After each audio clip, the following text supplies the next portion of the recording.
All right. Yeah. It'd be a real shame if someone let a panther loose in this youth group. Okay.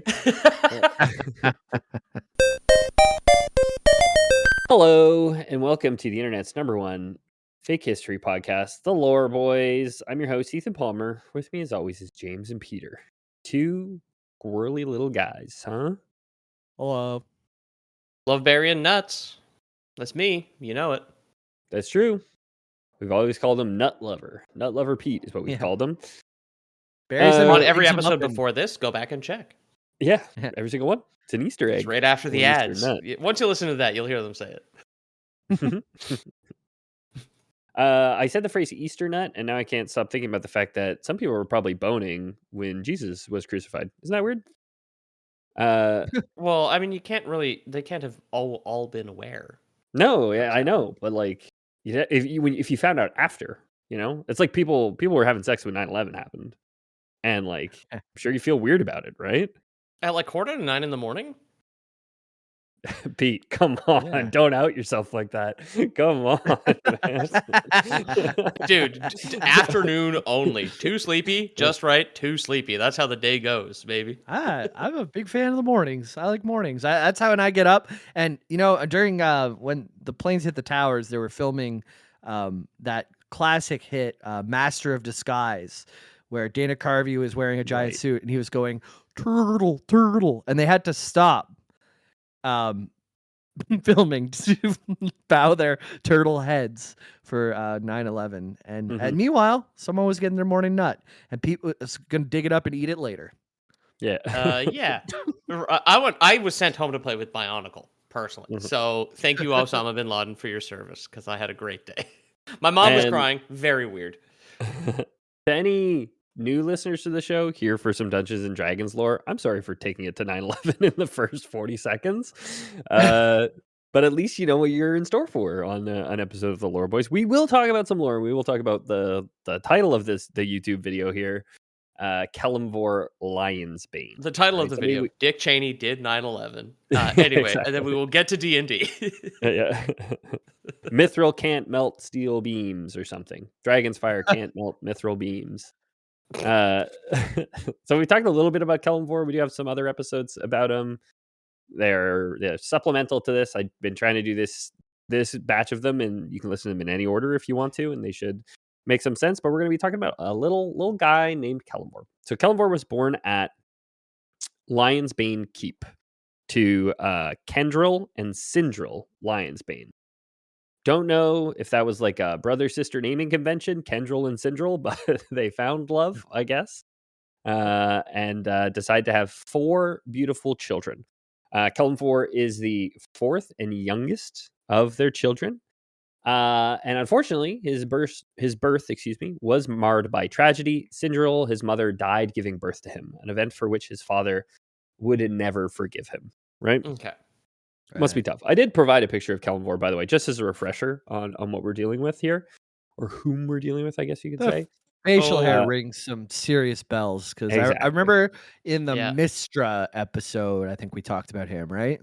We haven't done a Mistra episode yet, but like your head back. That's probably the next episode we're doing in this series. Hell yeah. She was a big part of one of the episodes. Like, she was pretending to be someone else, and then she was Mistra in the end.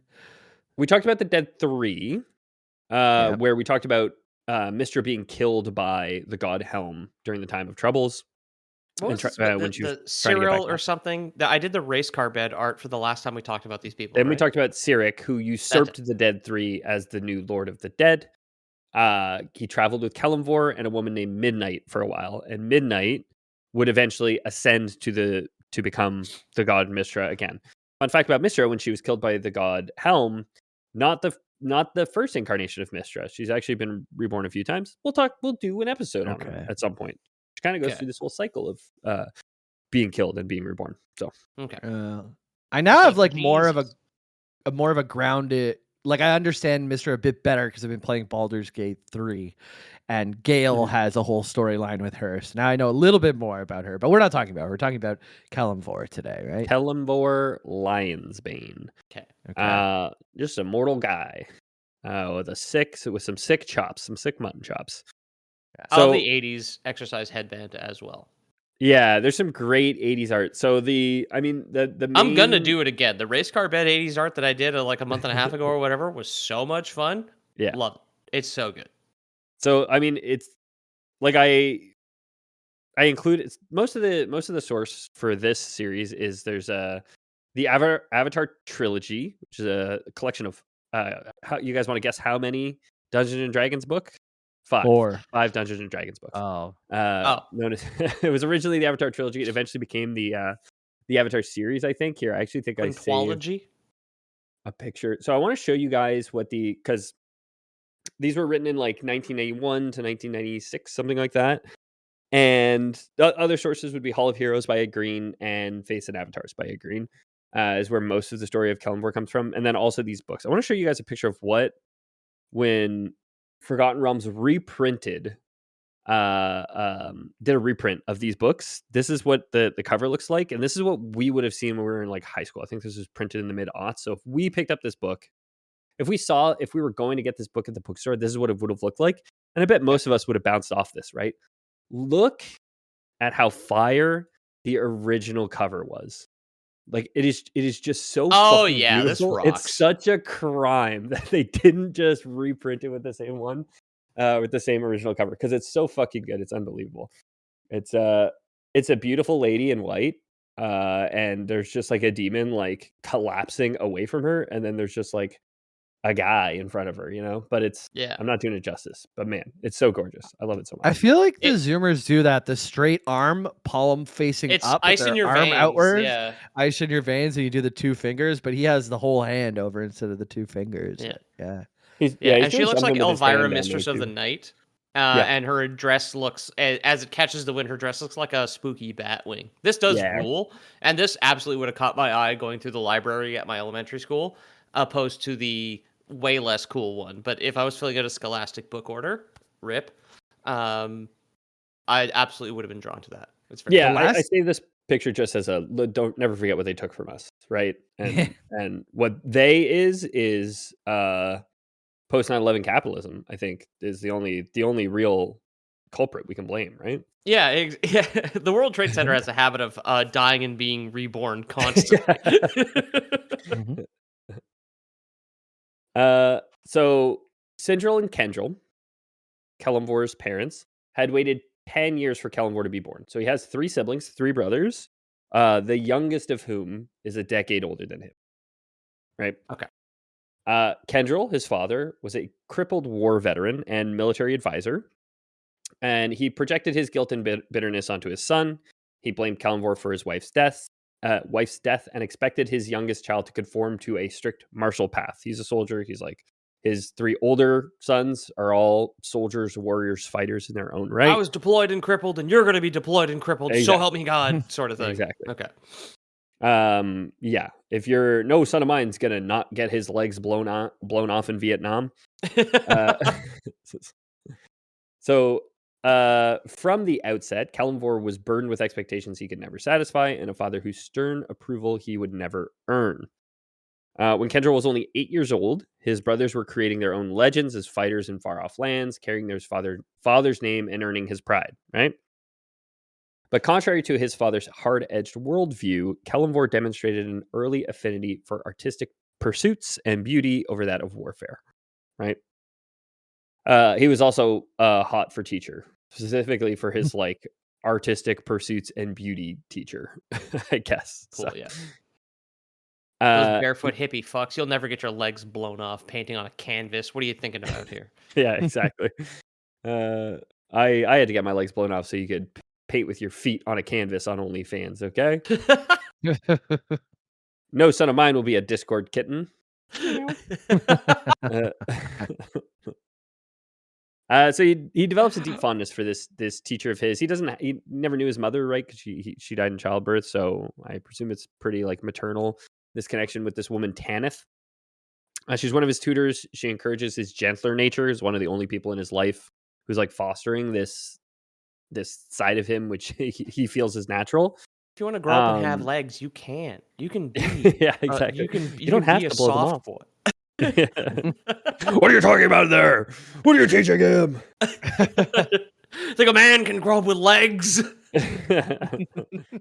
So, I mean, we're joking, but that's straight up the stance that Kelemvor's father Kendall takes, where his father sees such interests as having legs as failures of character. And in an effort to force Kelemvor into a life of martial discipline, Kendall dismisses Tanith. Right? He's like, nope, you're not good for him. You're poisoning him against me. Okay. We got to go. I got to get him training in the landmine fields again. Okay. Daddy, do I have to play in the landmine fields? Yes, damn it. Instead of like the big like the warning sign, it's just like a big like it's like a green sign with a big check mark in it on the minefield going out. There's like Tonka trucks scattered around to lure in children. Yeah, the hopscotch with a 10 is just a landmine. I got a mime with like a fake minesweeper, like walking through the terrain. The hopscotch layout with the mine at the end of it, Jamie, is so fucking funny.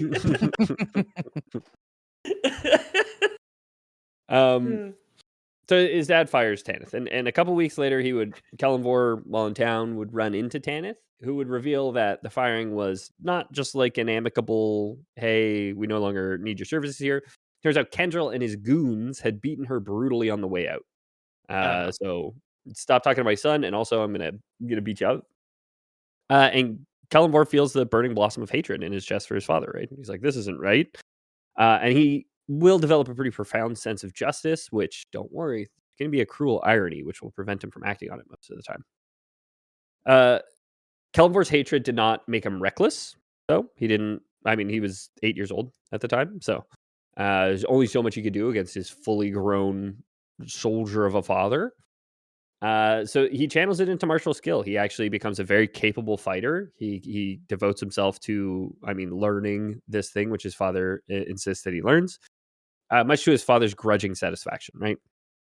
I chose to be bad at Excel to defy my father's wishes as an accountant. Yeah, true. Yeah. I chose to be bad at drinking. So we all have our little rebellions in defiance of our fathers. So Kendall doesn't understand why his son is like he's just like, firing that hippie teacher sure was the right thing to do. Meanwhile, Kelemvor's like, I'm gonna get strong enough to beat the shit out of that old man one day. Let me tell you. So this tension between expectation and personal identity is essential to Kelemvor's formative years, and it's destined to explode in a way that would change his life forever. Right? No good things can last forever. Your father can't love you forever. You get 2, 3 to 5 years tops, right, of your father loving you. Something's going to explode, and it's going to change his life forever, and not in the way that his father wanted. Yeah, and I'm not talking about the hopscotch field. Okay, something else. So when Kelemvor was 13 years old, he meets Liliana, a beautiful girl 2 years older than he was.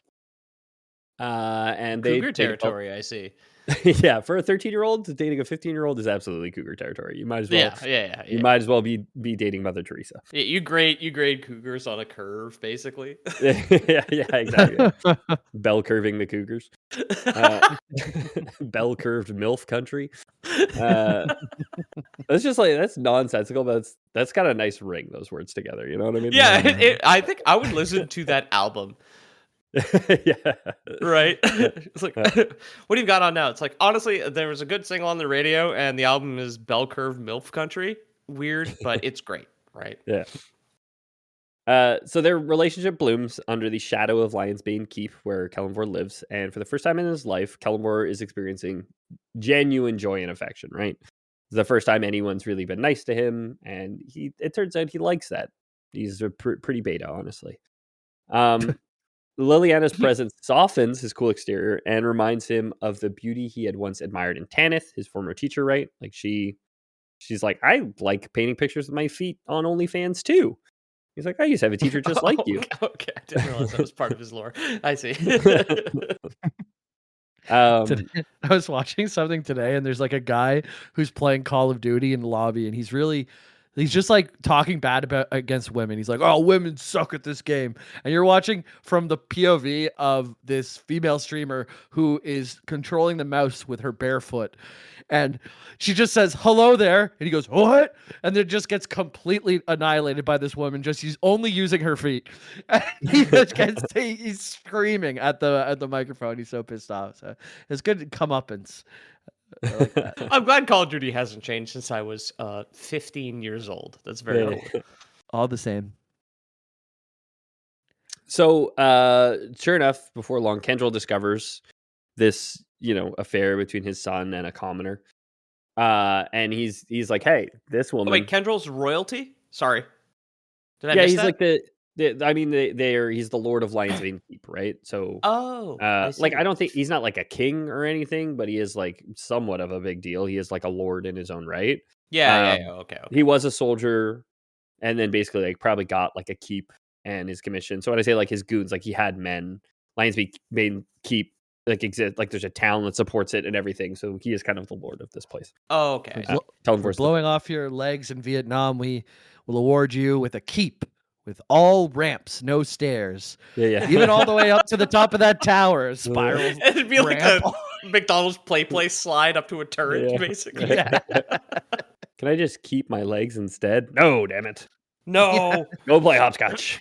Even hopscotch with like a little ramp? Like what the yeah. So Kendrell discovers the affair. He tried and true tactics, right? Where he's like, well, he had one woman who was nice to him once. I beat the shit out of her, and he got really good at fighting. So he's got another woman that is nice to him now, and sure, she's only 15, but I'll just beat the shit out of her too, right? So Kelemvor comes across his father beating up this 15-year-old who he's in love with. He rushes to her defense, even though he knows like he's only 13 at the time. He's still no match for his father. He would be surprised, however, to learn that he didn't just carry his father's last name, but also a good old fashioned family curse. Okay. Here's a quote from Ed Green's Hall of Heroes. He leapt to Liliana's defense, but was no match for his father. Kelemvor's selfless attack on his brutal father triggered something deep inside of him. Kelemvor felt his body burn as he transformed into an adult panther. The beast tore Kendrell apart. When two bodyguards rushed into the room, the panther ripped them apart as well. So yeah, he turns into a cat, and he kills his dad. He rips him in two, and then some guards show up to be like, "Hey, you gotta kill our lord," and he rips them in half too. Very good of you to not absolutely spoil that whole thing when we were talking about cougars. Also, Yeah. I mean, yeah. Also fetishes, and I was like, "Oh, we're bordering on furry territory with this guy, right?" okay. So the beast claws carry out the deed. Kelemvor's mind and soul remain present in the panther's body.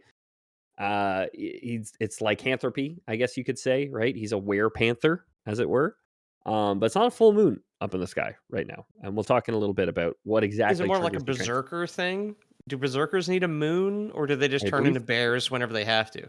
I believe they did mushrooms to do that. Oh, I normally There's just a get full very moon silly and think I'm on a boat. Yeah. The full moon last night. In real Yeah, life. it's been. I track it with my daughter because when the moon is waning, she wants when it gets to like a small sliver. I'll say, well, when it gets small enough, I'll get the moon for you. But we gotta wait for it to get small, so we check it out Aw. most nights and say like, is it Aw. getting? So it's getting bigger for a while, but now it's back on the wane now. Nice. So Liliana, recognizing that the creature was still the boy she loved, she helps him escape into the surrounding woodland. Right. Presumably covered in blood of the Lord, she gets away scot-free. We don't find out what happens to her, but Did we'll the panther say eat her? Warbo's done Probably what she got not. away. No, because it was still him. It was still there was some semblance of him in there, Okay. and he definitely would have Yeah. recognized her. She helps him escape as a panther, and for 6 months he wanders alone in the wilderness, wrestling with the curse and trying to reclaim his humanity. Oh. Yeah. Oh, Actually, he's maybe- stuck. Maybe someone covered for him, just took the mangled body in the wheelchair that's covered in panther scrapes and just weekend to Bernie's him back to the Lord's Manor. Yeah. Panther Yeah. attack? No, you misunderstand. I'm a cougar, sir.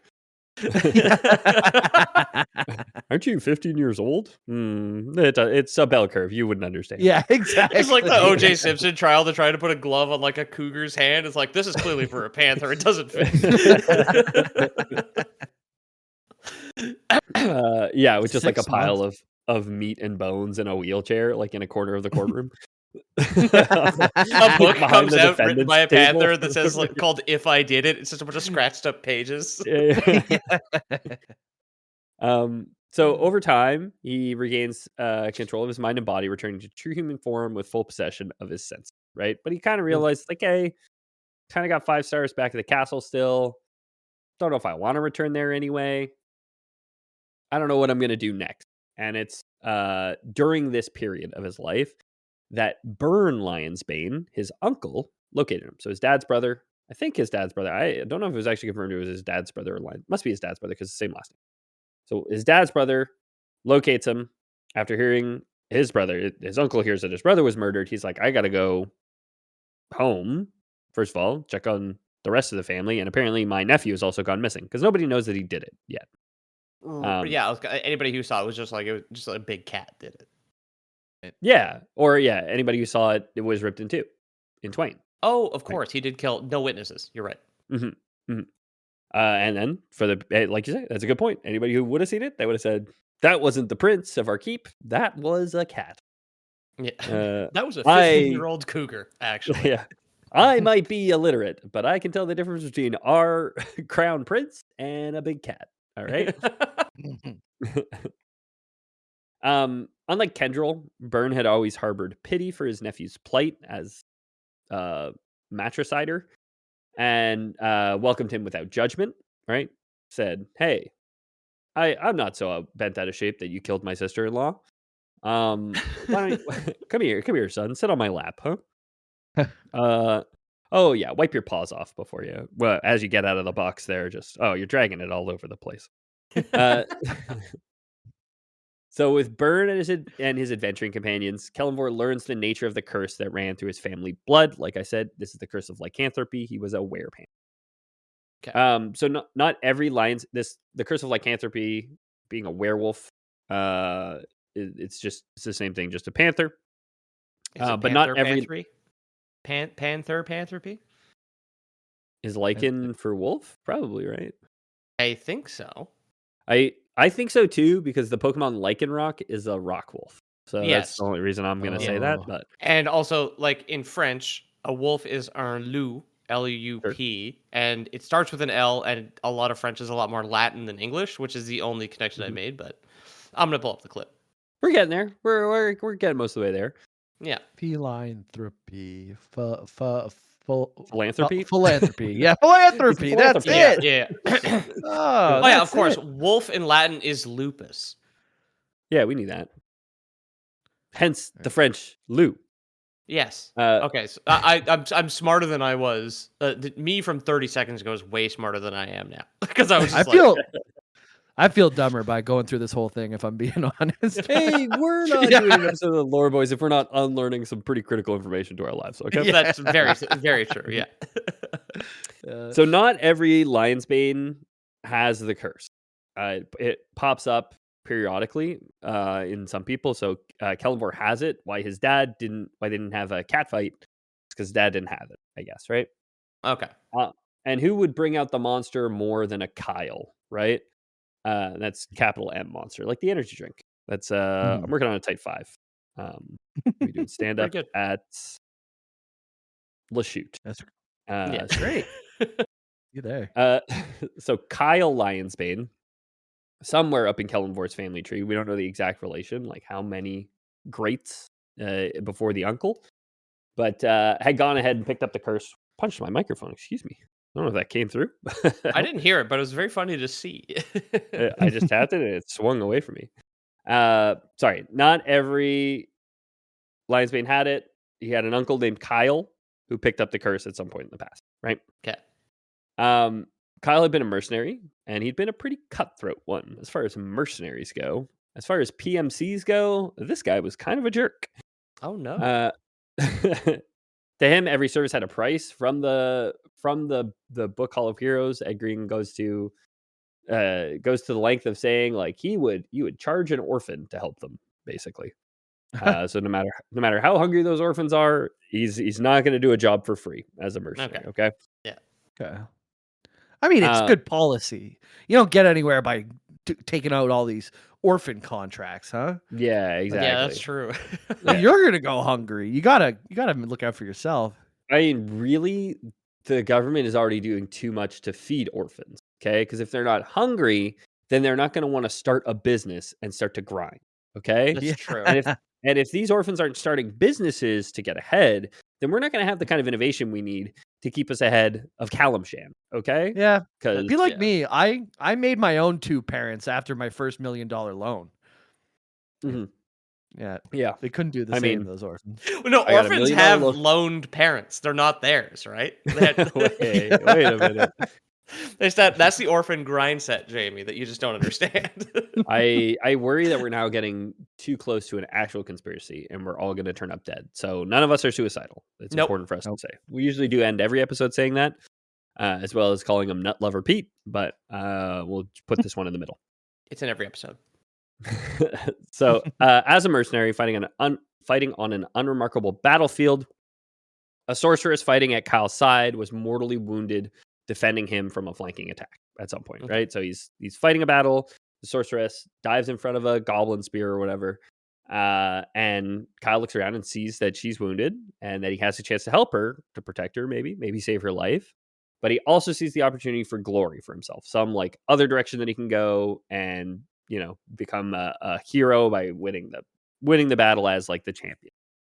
So he's a clout chaser, and he opts for that, right? He chases his bliss. It's the only thing he can do. He leaves the sorceress for dead, and she would curse him with her dying breath, right? Classic sorceress stuff. Okay. Behind every good man is a dying sorceress, cursing him with their dying breath, right? Yeah. Yes. Yeah. This is also the plot of Holes, with Shia what's LaBeouf. his name? Shia LaBeouf. The Transformer guy. Yeah, with Shia the Beef. You should know. You're like a huge Transformers guy. I'm also a huge Holes fan, as Nut Lover Pete, obviously. Yeah, but not in the morning. Yeah. Not before 11 a.m. Okay. Hell no, are you kidding me? But no, that whatever the family in Holes, like Shia the Beef's character is his like great grandmother was cursed by like a fortune teller or some shit in like frontier times, basically. Stanley Yelnats. That's it. Yes. Yeah. Okay. So this is a Holes Lover podcast. Yeah. I don't know if I've ever seen it nor read it, but I just definitely seen remember his parts of it. first name is the same but backwards for his last name. Yes. That's why it's Stanley Elnats. Yeah. Somebody else in grade 5, I think that was one reading group, but I was in a different reading group. We read The Lion, the Witch, and the Wardrobe instead. See, that's the reason I never read The Giver, because that was a different reading group, and they always separate us. So I read Hatchet. Okay. I loved Hatchet, man. Me too. I loved all those like survivalist books when I was a kid. Yeah. I loved. I still think about it a lot. I still think about Hatchet all the time because every time we Yeah. drive through the woods, I'm just like, I can make it out here. I think of him weaving his wicker door for his little shelter. Or when he started I remember him swimming hunting out. Yeah, when he started hunting birds and he realized you're not looking for the bird itself. You're looking for the shape of the bird like against the background because they do such a good job of like blending in. Yeah. And Yeah. The same Remember, with water fish, at the right? shore He is realized, dirty and full of mosquitoes, but he swam out to get clean water. Was like one of the things I remember is like get away from the shore where it's not standing anymore. yeah. smoke out his own cave so he doesn't get mosquito bites. You know what? Let's just talk about Hatchet. I think so what I was just thinking is, what is the difference between being cursed by a sorceress, like, and your plane crashing on you is kind of the same as a sorceress cursing you, right? It's like your plane is cursing you by crashing in the middle of a wilderness on you, right? Yeah, well, it's because the pilot had a heart attack, right? That's why it goes Something down. like Yeah, and in his dying breath, he said, "You're a pussy," and then he turned into a cat, and he had to live in a cave. So, yeah. So Kyle Lionsbane's curse would attempt to make it, I should say, so that no Lionsbane ever worked for profit again. That every Lionsbane would be a selfless A volunteer. person. Yeah, exactly. of course, time heals all wounds, right? And like we said, we don't know how many grades before the uncle. Time heals all wounds, except sometimes it corrupts those wounds to make them worse, right? That's the rest of the expression for those who don't know. Which is true. Because like if you get like a nasty cut from like an old tin can in a garbage dump, and you just say like time will fix that, time will make it worse. Time will very likely make the sepsis worse, right? Yeah, Yeah. that's true. Yeah. Nobody ever talks about it, but so over time, Time heals the all curse. wounds, except when you need antibiotics. Is the second half of that? Exactly. Is the second half of that expression? Kyle wishes he had some too, some anti-cursotics. So Yes. over time, the curse weakened, hence not afflicting all of Kyle's descendants, but only some of them. But the curse also mutated, right? No longer was the cursed one required to act unselfishly, but the opposite becomes true. It kind of like flips. So if a lion's bane attempts to do something selfless, something without pay, that's when they would transform into a were-panther. So Kelemvor attacking his dad when he knew that he would probably get the shit kicked out of him, maybe die to protect this girl, was the selfless act that made him transform into a were-panther. I see. Okay. But now he just has to take contracts from orphans for no pay, and he can turn into because he said without pay it works too, Yeah, right? exactly. He Yeah. can turn it. He doesn't want to turn into most. So most were creatures in fiction don't like transforming. There's exceptions for sure. I think in Twilight, the wolves got like a tight knit community. They're chill about it, but I think like No generally it's shirts, all depicted as denim. Yeah, they have a uniform. yeah. So I think generally it's like bad. And for Kelemvor Okay. specifically, it will be bad in that he realizes he's not in nearly as much control, and like he feels bad that he ripped two guards in half. Right? He's like, those guys probably didn't need to die. They were just following orders, and we could have a whole conversation about that. But so, but so this is what he learns from his uncle Byrne. This is like the story that his uncle Byrne tells him. That's where your curse comes from, kid. And he's like, I'm a mercenary, so why don't you join my company? And Kelemvor says, sure, because to your point, Jamie, very astute point, just like the curse flipped. He's like, as long as I can do stuff, I can help people, and I'll always be able to just like take some pay for it and not transform and potentially hurt more people, right? Right. Okay. For 3 I don't years, he work for fights. free, by which I mean I cannot. I Because can't, yeah, or yeah, I yeah. will turn into a cat and tear you in two. So. Yeah, the church basement tombola for charity seems like a great idea until I turn into a panther and I go fucking crazy. Yeah. No. I worked a refreshment stand at the church bake sale for a solid 3 hours. Okay, you cop over the copper pieces there, sister. All right. Yeah. It'd be a real shame if someone let a panther loose in this youth group. Okay. There's probably some Tears the acoustic guitar in half. It's horrifying. There's blood everywhere. Just a panther sitting backwards on a chair. Like,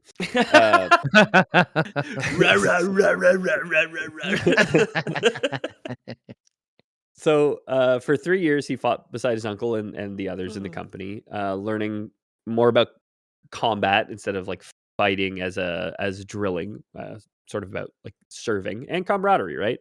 He never fully embraces the mercenary life as a fulfilling destiny. He does wish that he could do things selflessly. He does wish that he could just be a hero, but he can't. So he's like, well, this is okay for now. It's a convenient way of traveling around while also ensuring the things he could collect a paycheck for, keeping him out of the IT department, right? Right. So the curse, now under control, remains a reminder of his past and the mistakes that he made and the losses that he made. And he always knows that it's there, right? He grows fond of Byrne and his respected companions, yet he chafes a little, like I said, at the life of a mercenary. He is kind of looking for outs, but the out would come to him, as it turns out. He wouldn't have a choice. He does become very powerful. He becomes a very strong fighter. And on his 18th birthday, his life would change once more. Byrne's company was ambushed in combat, and Byrne was killed along with most of the men. And the attack was led by Kelemvor's eldest brother, Gunther Lionsbane. So I could not figure out why the attack happened. Maybe I'll say Lore Boys can't. Like, it wasn't in the source documents that I was using, which this is all Hall of Heroes. Um, I'll say Lore Boys canon. They found out that it was Kelemvor, and then Gunthar shows up to avenge his father while Byrne is like harboring him, so he attacks the company. That's Lore Okay. Boys canon. The attack was I'm more devastating. curious as to why all these people with fantasy names have one relative named Kyle. Well, he's like old timey, right? So that's Okay. like, well, people in the past used to have ridiculous names like Kyle. Not much more sensible Christian names, Kelemvor. That's our future. I bet you if you look, Kyle's probably on the decline. Like overall, as in terms of baby names, like a Megan, that was one that's like so popular. Who do you know naming their kid Megan these days? I know a lot of Yeah. Sarahs as far as girls go. Sarah? Yeah, and then a lot of But our age. Andrews. Yeah. And some of them like hold more, and then you see some like old names which like will come back, make a bit of a resurgence. Yeah. Um, I went to high and school you with a get, girl like, named Khaleesi's. Agnes. Still feel bad for her because she's 35 and not 80. And it's just that's his name's just never gonna fucking work. I like Meredith. Aggie as a nickname though. I'm all about Aggie? nicknames. Hazel? What Carol? other old names do we know? Hazel's Jesus? not that old a Meredith? name. That's kind of Judas? Yeah, well, Jesus, yeah. Pontius Pilate? It's a Joseph? Bible name. Mary? Louise. Uh-huh. James. Pharaoh? James, I feel like is evergreen. I feel like Mitchell? James is You got would. good sustain on it. You Yeah. Very convenient. Yeah, it's a weird perspective you have on the name James there. It's just it's in the top 5 male names. So I feel like since it's also in the Bible, so it just sticks around. Same thing like Peter. Not just in the is not Bible, really- it's like a big guy in the Bible, you know what I mean? Yeah. I'm in the Bible too, but you don't meet that many Ethans in your day to day, okay? No, I think you're the one and only. Mhm. They wrote a I've never song met one about person. Fun fact. I've told this story before. I've interacted with an Ethan one other time, which was playing soccer in elementary school. There was an Ethan on the other team, and the other coach was yelling his name, and it was the most confused I've ever been in my life because that's never happened to me before, where somebody's been yelling my name and not talking to me, in my experience. Yeah. Because there's just no Ethans After high around. school, I just ran out of other Peters to interact with. There was 3 of us in high school, O, B, and H. Okay. And that was it. Huh. Why'd you kill him, Pete? I had to. You couldn't take it. You just couldn't stand it. They offered Scare the me spot, to man. work for free. I turned into a panther and ripped them both in fucking half. Yeah. Peter's old roommate that was nicknamed Tall Peter. Oh, also Tall seemed to Peter. go Yeah, missing. that's true. His name was legally Pierre, though, because he's from France. Whoa, is that true? Yeah. Because one of my dad's best friends was a guy called Grand Pierre. My dad called him Peter. Oh yeah. Okay. Yeah. Well, his name was Pierre, but he was 6'7" or something like that. He was incredibly tall. Yeah. Also, I mean, Whoa. if Why Tall are they Peter, all my tall? old roommate, was 5'9", we Weird. still would have called him Tall Well, Peter, for fuck's sake. all these Peters stole our Peter's height. That's the thing. Yeah, every Peter's just so tall. It's so weird. The thing about Peters is they're built on a good foundation, right? So Gunther Linesbane attacks the company, kills Byrne, consumed by grief and rage. Kelemvor awakens the curse within him again for the second time since he killed his father, and kills more of his family. He's 3 tapped the members of his family so far. His mom, his dad, and now his eldest brother, right? His mother was an accident. It's not like the baby turned into a fucking panther. Let's be real. No, we don't know that. Lorebo's canon? We don't know that, okay? True. Lorebo's canon, I was it's medieval intentionally- times. Doctors' hands were just unwashed from his time at the morgue in the morning, right? Like, Yeah. let's be real. Yeah. His time in the time ward where they would just poke various diseased wounds and say like, Yeah. you need a bit more time on that, huh? Yeah. So Kelemvor does come to. He does feel bad again about killing his brother, killing all the men, about the monster that he is. He leaves. He does eventually return to mercenary life. He does so with a bitter heart and deep skepticism about the meaning of his existence. And he's longing for purpose, right? He's like he's lost as it is. He leaves his employers behind eventually, and he does become an adventurer, right? An adventurer for hire, working on his own or at least in smaller bands, not as like not as a PMC, but like as a hitman, I guess. I don't know. Which is To more me, it feels moral, single target. if to me it feels more like a branding change than an industry change. You know what I mean? He's like, I'm not a mercenary, I'm an adventurer. Like, okay, so you take money to kill stuff? Like, I'm just saying It's he like, could have been a yes. baker. You know what I mean? Like he could have, if he really wanted to change, he could have gone because like bakers don't give out bread for free. So it's just like That's just true. go learn to Yeah. bake. I don't know. They got one free for every 12, I think. That's it. Yeah, exactly. Oh, Yeah. it's like suspicious. He only sells in batches of 14. He skips the 13 there. Yeah. To Panthers So as dozen is 14 baked muffins or whatever. yeah, 14 gazelles up in a tree. Yeah. As an adventurer, however, he's given a task. So he is to head into a cave and go deal with some frost giants. Oh, and if he finds a powerful artifact called the Ring of Winter, make sure to bring that back with you, right? So Kelemvor goes into this cave, fights some frost giants. Frost giants are pretty deadly. All his adventuring companions get killed. And Kelemvor himself would stumble upon a collapsed chamber wherein a young lad by the name of Cyric had been trapped while attempting to steal the Ring of Winter. Right. But we'll talk more on that after the break. Welcome back from the break. After Hi. escaping a troll cave, ice giant cave, ice giant cave, Frost the giant, two, ice giant. right? You're frost giant. You're right, Peter. You know what, Peter? Take it away.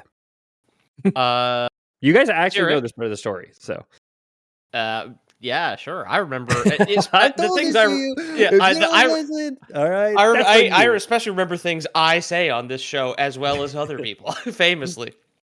I'll give you a hint Well, he's gonna in the pick up form of some Cyric, and they're sick gonna just be 80s like, art. "What?"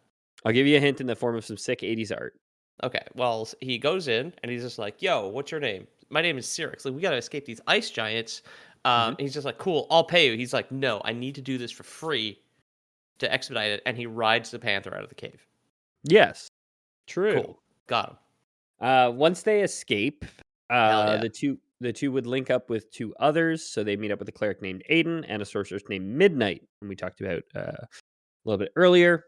We talked about them kind of at length in the Cyric episode as well. These four are kind of bound by circumstance rather than shared ideology. And the four form a group that would, you know, pretty soon be taking on a couple gods in their day, right?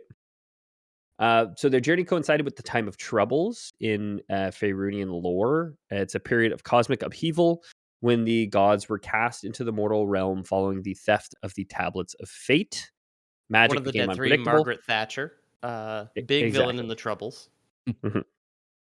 Margaret Thatcher and the rest of them, right? And her contemporaries, the two others. Margaret Thatcher 2, and Margaret Thatcher 3. All three of them escaped the lab. Uh, so One of magic them becomes changed his name to Ronald Reagan. That was one of the other one of the other ones. magic becomes unpredictable. Divine avatars are walking Faerun. The gods are cast out of the heavens, and mortality itself hangs in the balance. The only god who was allowed to keep his power was the god Helm, and he was tasked with one thing, which was don't let anyone back into heaven until someone brings my tablets back. And Right? that was the big green armor dude. I remember drawing him atomizing Elmer Fudd for some reason. Don't know why we Mhm. said that. Mhm. Oh wait, no, it was the God of the Hunt. Maybe. He Yeah. didn't. It was. I don't think he did that to the. Maybe he did that to the god of There the was a hunt. I don't remember. test involving the God of the Hunt. There was a test involving the god of the hunt. I'll give you that much. Yeah, Jamie posted the midnight art from the Cyric episode that we posted. She's a babe. No two ways about it. And then I also posted one above, which is just great 80s 90s art of. I guess it's probably Aiden, the one with the sword, but he probably had a staff. Maybe it's. I hate to think that it's Kelemvor without the mutton chops. You know what I mean? It's just not right. Yeah. Clearly, Midnight though has the I guess the prestidigitation cantrip works as hairspray because she would have had a lot of hairspray in the picture that I sent there. It's actually a weave. So Kelemvor and his companions became involved in the search for the tablets, aiding Mystra, the god of magic, after her imprisonment. Right, Bane, whom we talked about in the Dead 3 episode, wants to kill Mystra because he hates her. and they escort her to the Celestial Stairway, a sacred place where the dead and the gods intersect and where you can get back into heaven. There, Kelemvor witnesses firsthand Mistress destruction at the hands of Helm, a moment that reinforced his growing conviction that, you know what, these gods are pretty fallible. One. Number two, they kind of suck for mortals. They're kind of fucking shit up for us down here. And when they were up there, it wasn't so much better, honestly, right? I don't like organized religion at all. I think the Pope needs a little bit of panthering, if you know what I mean. Yeah, yeah, exactly. To panther the Pope. Also got a nice ring to it. Could somebody put a panther in the Vatican? Please. I'm asking the hypothetical. I'm not asking you to do it, okay? But I'm just saying. The glass Probably box illegal. The glass box is for your protection, not his. There's just a panther in the back of the Pope mobile just going ballistic. Tearing up that stupid felt chair.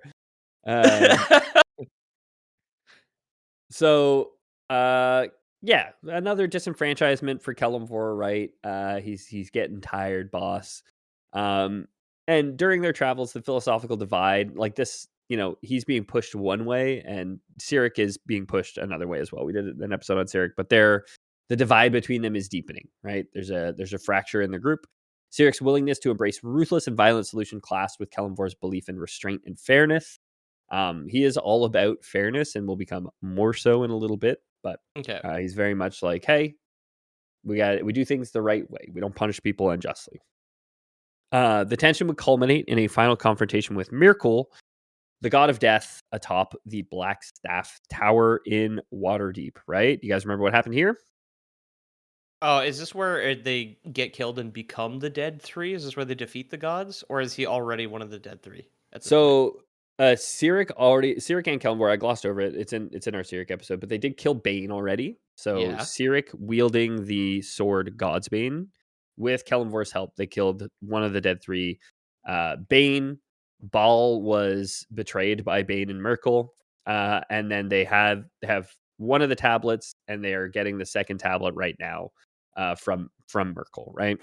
Yeah. In Waterdeep. In the midst of the battle, Kelemvor is struck down and killed by Cyric, who at that time was still mortal and wielding the sword Godsbane.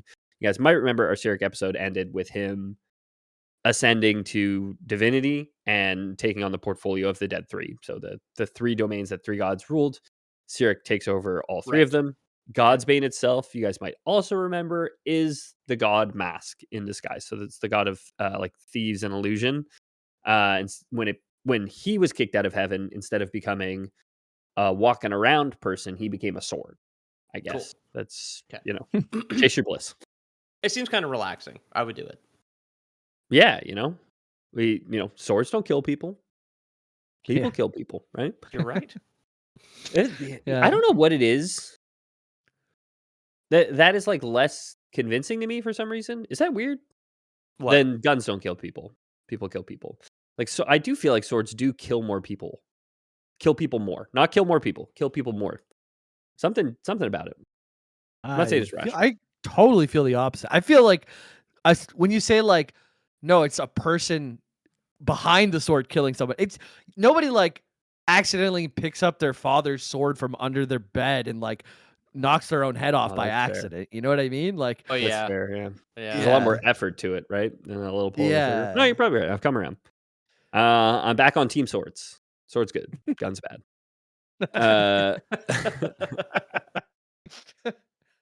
So Kelemvor's death does not mark the end of his story. It's not going to mark the end of our story just yet. Because as his mortal form perished, his soul was absorbed into Godsbane, the god mask, right? The god of thieves and trickery and illusions had squirreled away his soul in the moment of killing, right? Okay. Cyric is mortal. Sleight of hand there, just like exactly. Yeah. Okay. Is this your card? Follow the lady. Follow the lady. Here you go, Cyric. Follow the lady for your best friend's soul. So Cyric is mortal at this point, right? So what happens, as a reminder, is Cyric strikes down Kelemvor, steals the tablets, takes the tablets up the Celestial Stairway, petitions Ao, the Overgod, and Ao says, "Yep, you brought the tablets back. You can be a god," and gives him the domains of the Dead Three. Mask does not destroy Kelemvor's spirit. Instead, he hides it within a pocket plane, intending to use the warrior's soul as a means to undermine the newly divine Cyric, who had claimed the portfolios of Death and Strife for himself, and maybe Mask sees an opportunity to gain a little more power, right? Like, hey, you got 3 portfolios, buddy. You probably don't need trade you the soul of your very best friend for one, huh? Um, it is like it's probably worth mentioning that like Cyric is understandably paranoid as a chronic betrayer and someone who listener to Cyric episode, but someone who's constantly stabbing his friends in the back and who has now been hounded by Kelemvor for quite some time. He's kind of having these recurring dreams that Kelemvor is going to come kill him, right? Right. He ends up speaking with another god. I didn't write this down. I wish I did, but he ends up talking to this like dream serpent who takes like his nightmares for him and says like, "Hey, All of like, these are good albums. Dream Serpent, another great one. Like right? that's just like that is a 17-hour prog rock album, dude. It's probably so good. It turns out a lot of prog musicians are big fans of Lord of the Rings and Dungeons and Dragons, though, right? So Fair I don't know enough. if I don't know if we've exactly reverse engineered it here, but Yeah. so Cyric's paranoid, and he wants the soul, right? He wants the soul to confirm that Kelemvor's gone. Kelemvor's not going to come back and get him because he's got it. He's got the guy's soul. But he also wants to undermine the newly divine Mistra, who, spoiler, is their former mutual traveling companion, Midnight, right? I'll Right. do an episode on Midnight eventually, right? But also this woman who was hounding him and whom he did betray is also now a very powerful god in the pantheon, and he doesn't feel comfortable about that either, right? And he knows that Midnight, or Mistra now, would have a soft spot for Kelemvor's soul and would probably not want it like cast into oblivion or shredded by spectral panther claws or something, right? So Cyric would take his mortal followers and he himself would search for a decade for the soul, like a decade of like it's the number one thing in his church. When he gets there, he kills all the old followers of all the old acolytes of the old Dead Three. Act number 2, doctrine number 2 that he introduces to the church is find this one soul out of the soul soup of a trillion souls, I guess. Right. I don't want to interrupt. I only doing this now because it's big cat themed. We did neglect to thank the new patrons at the beginning of this episode, but this is a live thank you because I'm wearing my watch while my phone charges, and we just got a pledge from Jack's Ocelot. So thank you very much. While we're talking about big old cats, there, Mr. That's weird. Ocelot. Is that a like play on word for Jack's awful lot?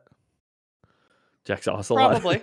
Maybe, yeah. I hope so. If Yeah. not, sorry that's probably you got bullied with that. I don't know, man. Get a better name. And if it was, then Get a better name bravo. from the Bible, like James, idiot. Yeah. Instead of Jack. Yeah, have you guys seen that they have? So you're talking about finding one soul in like a trillion soul soup. Have you seen the needle in a haystack competitions that they have, where No. they actually challenge people to find a needle in the haystack, and No. they do it. And they do it. Like they break up all the hay and they kind of like sit on their butt and they use their legs to kind of like flutter the hay together. And I guess they capture like with their eyes the glint of the needle. Cause I watched it. He's like sitting on his butt, Wow. like fanning his legs together, and then he locks in, puts his hands through it, he comes out with it. He goes over to the judges' tables and he found the needle in the haystack. So I love how they're like, yes, this needle has my signature on it. This is the official needle from the competition. Like what are the judges looking at? Like, yep, that's a needle. I don't know.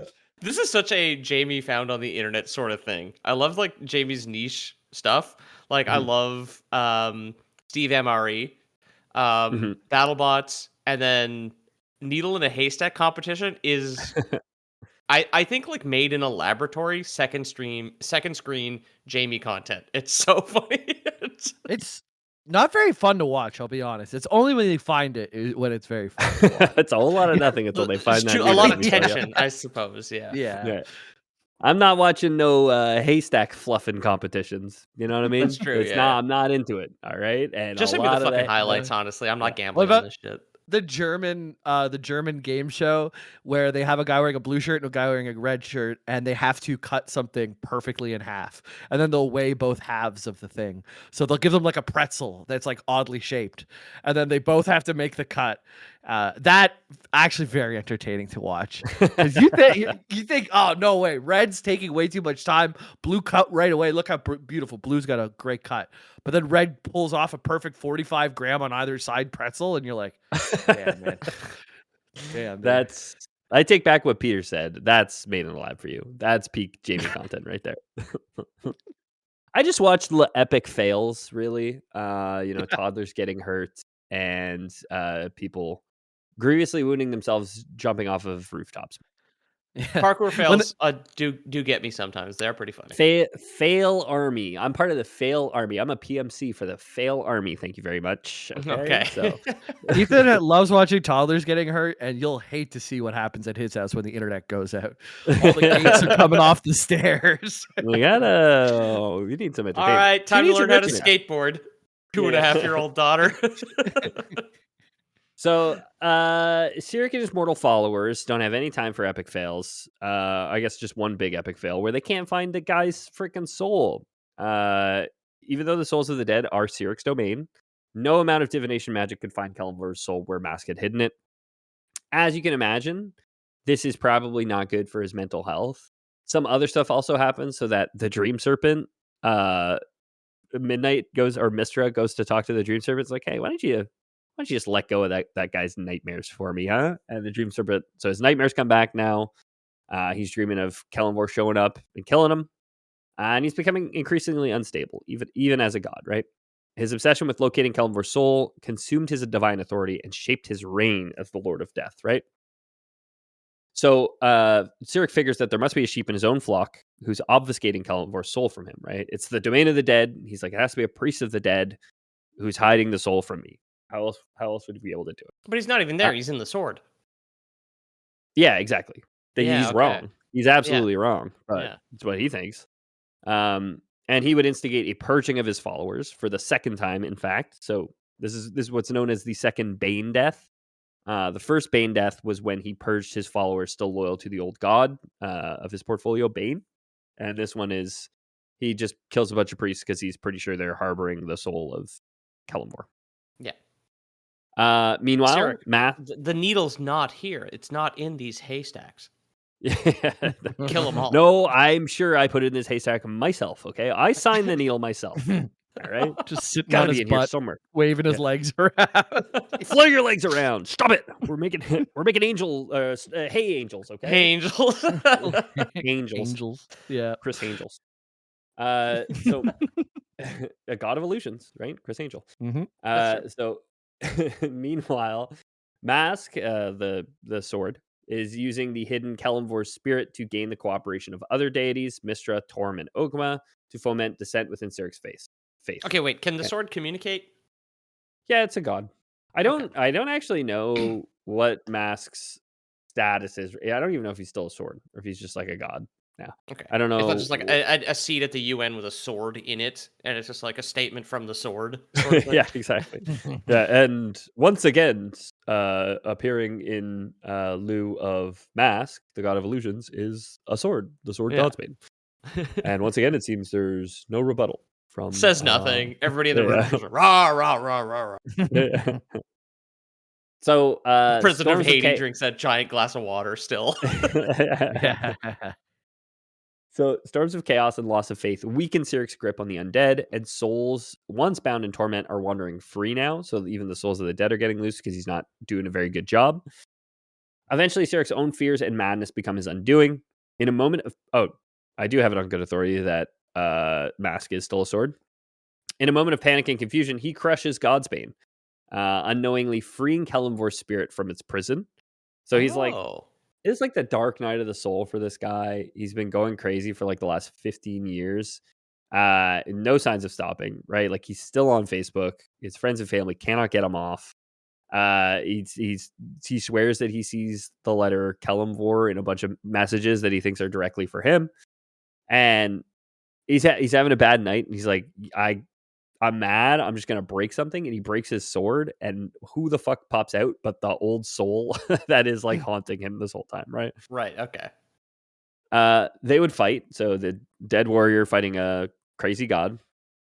In the ensuing struggle, Kelemvor does defeat Cyric and ends his tyrannical control over the city of the dead. Uh, the souls imprisoned under Cyric's reign recognized Kelemvor's fairness and strength, and by their wish, he was acclaimed the new god of death and the dead. Okay.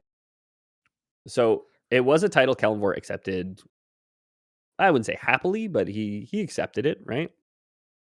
He had been haunted by his father's ghost his whole life, and now after death, he would finally shed some of that trauma, right? Kendril He can Lionsbane directly had go been, get his dad's ghost now. yeah, beat the shit out of him, tear him in half again if he wants, Hell yeah. for all time. Just Right? rip the sheet in half with the holes in it. Yeah, exactly. Kendril Lionsbane had been a veteran, and his time as a soldier had been largely as a commander. He hadn't known how to raise Kelemvor as a father, so instead he had raised him as a superior officer, a cruel and demanding presence over a young Kelemvor. When Kelemvor became a soldier himself, he had avoided command at all costs. So all his time as a mercenary, he never wanted to be an officer, never wanted to command people, because he saw what it had made his father and refused to turn himself into that, right? But in slaying Cyric and giving his life as a hero, he had undoubtedly changed, enough so to finally take command. So he's finally willing to do it, even though if it's only over dead people, not real people, right? But it's baby steps. You gotta start somewhere. Yeah. So as lord of his new domain, Kelemvor sought to remedy the corruption left by his predecessors. Where Merkel and Cyric ruled through fear, Kelemvor reshaped the realm of the dead into something more neutral and impartial. He transformed the Bone Castle, which we made fun of on the Dead 3 episode, so we don't need to do again, but Okay. it's there. So it was once a place of dread and suffering where Jurgel, Merkel, and Cyric had all ruled, into the Crystal Spire. He transforms it into the Crystal Spire, a translucent citadel symbolizing transparency and order rather than mystery and terror. Okay. Souls that So you arrived can in see his realm. directly through the crystals, just like direct. You can just see the redacted documents through the crystal. You're just like, Yeah. we're all about transparency here in this ad. Exactly, yeah. The man can't poop, or the god can't poop without every dead person knowing about it. Oh, crystal bathroom too. Interesting. The whole building, the whole dang building. Fascinating. So souls that arrived in his realm were judged fairly, not for the sake of punishment, but to determine their rightful place in the afterlife, right? So old gods of the death were all about like, hey, if you're here, you're gonna get punished. It's hell, it's purgatory, whatever. He's just like, hey, we're gonna judge people based on their lives, right? Sounds good, right? Yeah. Faithful souls, of course, are returned to their deity. So not every soul comes here to the land of the dead. If you're a particularly devout paladin or cleric or priest, you will go to your god in the afterlife. Okay, right? cool. But those who do arrive here, the faithless and the false, those without a proper patron in death, are judged according to their actions. So noble heroes get to go to fun places like the Singing City. That sounds pretty great. Yeah. While thieves went to the aptly named acid swamps for eternity, right? Feels Oh, my. chill. Guys chill, right? I mean, the Divine Comedy at least had a little bit of rhyme or reason to where people were punished in the rings of hell. This is all bad people. No, Go to the acid Aladdin. swamp. Aladdin went to the acid swamps. Like, what the hell? Probably stealing a loaf of fucking bread. But you'll remember that Cyric was a rogue class, right? And Kelemvor was a fighter class. So the Okay. rogue classes who betrayed him, they go to the acid swamps. Okay. So this is going to cause some imbalance because this means that good people, like D&D alignment chart good people, brave and selfless people willing to sacrifice their lives, are rewarded in death, right? Like confirmed, it's canon, heaven's real. If you're a good person, you'll go to heaven. And in particular, because Kelemvor was like a brave warrior, he's also rewarding brave people. Like if you're willing to be an adventurer and go out there and do these crazy things and sacrifice your life, risk your life, you'll get a good afterlife. While cowards and evildoers are punished in undeath, right? So if you're lawful evil, you're punished when you die if you don't have a patron. Okay. So this, alongside some of Mystra's new policies, so Mystra as the new goddess of magic was also taking very similar things, which is like, well, I'm only going to give magic to the good people, right? why do we keep making evil wizards, guys? When she takes takes over the job, which feels fair, feels Yeah, honestly yeah. fair, right? But this does mean that there is an imbalance in the universe, which is important, right? The reason the alignment chart exists is because um, the universe needs balance, I guess, right? Otherwise, things fall into disarray and things get bad. And Ao, the overgod, believes in that and believes that it's like the ecosystem needs to thrive with evil wizards. You need, yes, we need good paladins, but we need evil wizards for those good paladins to hunt, basically, right? Right, yeah. I was way Yeah. more I thinking did, just like we need more evil wizards because now the population of white-tailed deer are out of control and there's too many yeah, traffic accidents. exactly. Yeah, we need more lycanthropes to hunt all the deer. Yes, we do. Um, so I sent you guys a picture of like this is an in-universe depiction of Kelemvor judging the soul of a fallen warrior. You can see like he takes more of an interest in fallen warriors at this time than just people who just died. You know, Right. any old like me. I'm a coward. When I die, do I deserve to go to the acid swamps? I don't think so. Just for being a little I scary hope cat. not. Your feet would hurt so much. True. And all my nice clothes would get all burned up by the acid in the swamps. So he and Mistra, we'll talk about her, but he was accused of being too human by the other gods, right? They're like, this is a very human construct you've built. Like the universe is bigger than human squabbles. So you're imbalancing the everything for all of us. You're imbalancing like the influx of souls, what souls people are getting. That's going to cause more strife and pain and chaos than if you just did this the right way. Yeah. So Okay. he sees the wisdom in that, I guess, right? So he needs a new system. He reimagines the afterlife not as punishment or reward. The city of the dead becomes a landscape of gray, neither bright nor dark, representing an existence beyond the mortal measures of good and evil. So it is just a place. Rather than condemnation or eternal torment, the souls are just placed among other souls of similar moral disposition. So if you're a godless jerk, you're put in the godless jerk retirement home. If you're Okay. a godless saint, you're put in the godless saint retirement home. You just end up with people like you. You'll be treated in the afterlife, you'll be treated by souls the way that you treat other people, right? Okay. You got a little like house on stilts above the acid swamp now, right? Yeah, exactly. Okay. Yeah. Hey, carpenters are busy, man. They got a good gig out there. Just Yeah. constantly stilt extenders. Buy stock in stilt extenders, man. That's a hell of a Buy stock in racket. stilt extenders. So Kelemvor realized that he couldn't be both human and a god, and he had to get rid of his antiquated notions of good and evil when dealing with souls. He changed his appearance, becoming goth with dark robes, pupilless eyes, and a neat silver mask. I forgot to grab a picture of what he looks like as death, but maybe I'll get it. Kelemvor understands that death is just a part of life, and his priests believe that seeking out those near death is their highest duty. They believe that no sentient being in all of Faerun should die a natural death without one of his priests at their side. So nobody dies of natural causes without ideally a priest of Kelemvor being there. From Faith and Avatars, it said, "Let no one die not knowing that Kelemvor awaits them and that he is not to be feared, for he believes in justice and wields mercy." And to end us off, I'll give you guys the quote that he gives initiates into his church, from Faith and Avatars. Death is but part of life. Fear it not, evade it not, and view it not as evil. To fear death delivers you into the hands of those who can bring death down upon you. Die with dignity, neither raging nor seeking to embrace undeath. Do honor the dead, for their strivings in life brought Faerun to where it is now, and to forget them is to forget also where we are now and why. It's a great quote, but it's also like, bro, you became immortal. Like who the fuck are you to talk, dude? Like you died, and rather than just like accepting death, you decided to assume the mantle of an immortal god. Like, kind of rich, if you ask me. I don't know. Yeah. Thanks so much for listening. If you're a patron, you're gonna get two. So, I mean, shout out to fandom. We've said it so many times. The fandom wikis are super helpful in finding like these source materials for a lot of these episodes, right? Um, and they also they have a gallery section at the bottom where they have some bonus images, and I'm just gonna post you two of them from the bottom of the fandom page. One is labeled Kelemvor versus a book, One is Ron Jeremy hacking a book to pieces with a sword.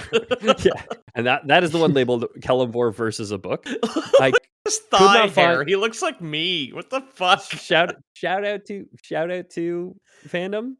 No source on that image. Cannot figure out what comic book that came from because God, I wanted to find it. Let me tell you.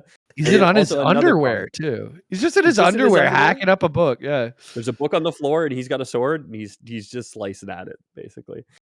Yeah, and then there's another comic strip which is Kelemvor versus a Jackalware, which is just I thought about posting this one to you guys earlier on and saying, so which one do you think Kelemvor is? What do you guys say? Clearly the one in the foreground about to go stop these monsters fighting. And then He's I the would have been Blue like, Panther. let's wait and see. But he's the Panther, obviously, right? Love that Marvel movie. Yeah, thanks so much for listening. If you like the show, consider leaving us a rating or review on your podcast app of choice. Peter, do you want to talk about anything? At Lower Boys Podcast on Instagram. Shout out to whoever bought my comic or got my comic delivered today. Thank you very much. My comic is available on Amazon. Also linked below, The Black Frontier. And that's it for me. Thank you everybody for listening. As always, it's always been a pleasure. Jimbo? Twitch.tv/LoreBoyJames. Today is Wednesday. Tomorrow's Thursday. So there's a stream tomorrow where I think I'm going to practice for my driving theory test. So if you guys want to see how little I know about the road, we'll do some online Quebec driver's tests together. Maybe play some Satisfactory or Baldur's Gate. Who knows? But LoreBoyJames on Twitch. Maybe we'll do something fucking boring like play Baldur's Gate 3 when we can do our SAAQ driving exam together.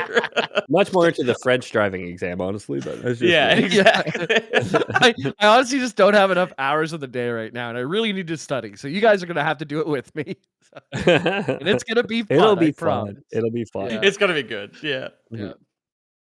Just think about it. If you guys fail, if you guys make Jamie fail, maybe he'll crash a car someday. That's pretty exciting, huh? That'd be an epic fail. If you want to Like support the put show, Jamie in the acid swamps there. yeah. Yeah. If you want to support the show, we do have a Patreon, patreon.com/theloreboys. There's a link in the description below. Check it out. We'll conveniently post these images from the fandom wiki for you, so you don't have to go to fandom.com/Kelemvor. You just have them delivered to you. All right, along with some There's other stuff. better things there too.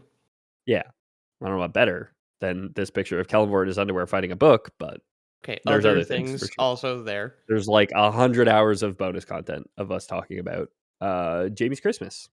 So check it out. Check it out, I guess. And if you don't trust Patreon, we do, of course, have Lower West Prime service, which we've always offered, where we, of course, need pictures of you guys in your underwear fighting books. I am famously team sword, but I'm fine with you fighting books with any weapon that you might have on hand. You got a Morningstar? Go nuts. You got a Maul? Have at her. I took my dad's Morningstar out this afternoon, actually. He I would actually said really- no morning stars before 11 a.m. though. Yeah, Right? yeah, exactly. That's true. Yeah, Morningstar's evening star for me. Thank you very much. I'll go get it. Hang on, actually. Well, if this video ever comes out, I'll be right back. Okay. Well, Pete's got to get his Morningstar, which means we got a vamp, I guess. But I would really love to see if somebody at home has a flail, which I kind of trust that's one of our listeners probably does. A video of you in your underwear hitting a book with a flail sounds good. Oh, that's not a Morningstar. That's a flail. Pete's got a flail. What He's the got hell? a flow right there. He doesn't have his headphones on to hear. And I think Is it? Yeah. Okay. No, we're not going to get into what a Go Morningstar ahead. versus a flail is. Go Well, I ahead. thought Okay. the Morningstar was the spiked one, and a flail was more of a blunt one. Or is a Morningstar on the a stick chain. with the Yeah. spiky tip? Is the Morningstar? might Is be that the what ball in the end. I don't know. I think we that got was into this on the blasphemous. Oh yeah. Boys out. Oh, Get yeah. out of here. Yeah. Lord, Okay. boys. Boys Bye out. now.